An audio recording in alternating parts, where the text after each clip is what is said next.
High, আমি মৌমিতা চলে এসেছি একটা নতুন ভিডিও নিয়ে।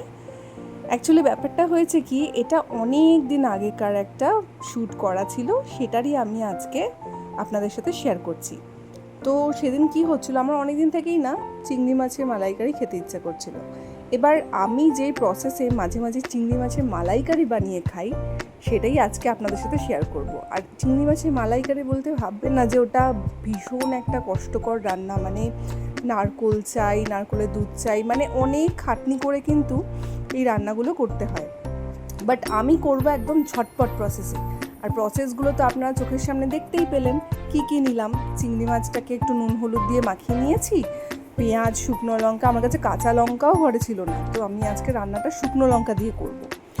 আর সাথে হচ্ছে কয়েক কোয়া মানে রসুনটাকে ছাড়িয়ে নিয়ে ছোট ছোট করে টুকরো টুকরো করে কেটে নিয়েছিলাম, সেই রসুন কোয়াটাও এর মধ্যে দেবো আমি, পেঁয়াজটা একটু ভাজা হয়ে গেলে। আর করেছিলাম যেটা, সেটা হচ্ছে অল্প একটুখানি সর্ষে নিয়েছিলাম, যেটাকে আমি বেটে এবং বাটার পরে সেটাকে ছেঁকেও নিয়েছি। কারণ কি হয়, সর্ষে না ওই খোসাটা থাকলে, মানে কালো অংশটা যেটা থাকে, সেই অংশটাতে না ভীষণভাবে অ্যাসিডিটি হয়ে যায়।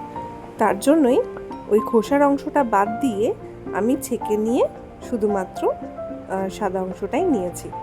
আচ্ছা, তারপরে নিয়েছি হচ্ছে নারকোলের দুধ। নারকোলের দুধ যেটা ইউজ করেছি সেটা হচ্ছে ম্যাগি কোম্পানির নারকোলের দুধটা আমি ইউজ করেছি। একটু ঈষদুষ্ণ গরম জলে আমি ওটাকে জাস্ট ভিজিয়ে রেখে দিয়েছি।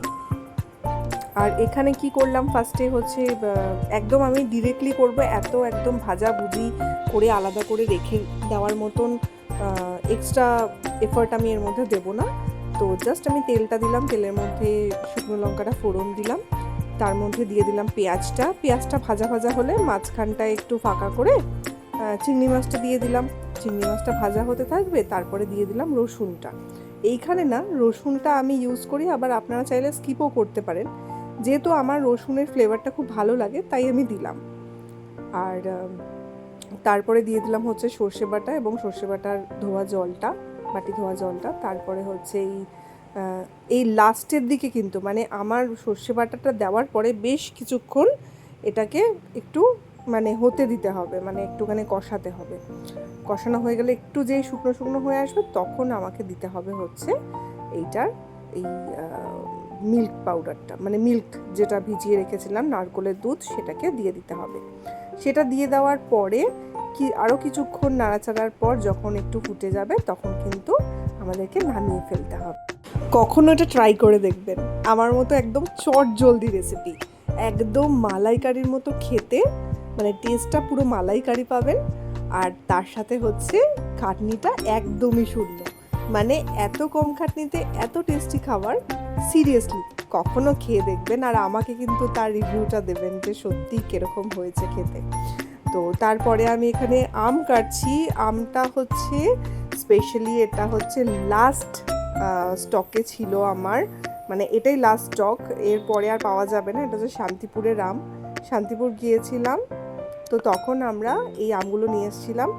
এইগুলো এত সস্তায় পেয়েছি, মানে ভাবনার বাইরে।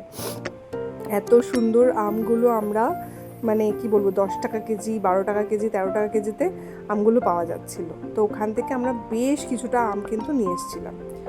নিন, এবার হয়েই গেছে। এবার ভাতের সাথে মেখে খাবারটা খেয়ে টেস্ট করে দেখলাম। আমি কিন্তু আজকে সরু চালের ভাত করেছিলাম। আজকের রেসিপিটা কেমন লাগলো সেটা কিন্তু আমাকে অবশ্যই জানাতে হবে কমেন্টের মাধ্যমে। চলুন, আজকের মতো টাটা।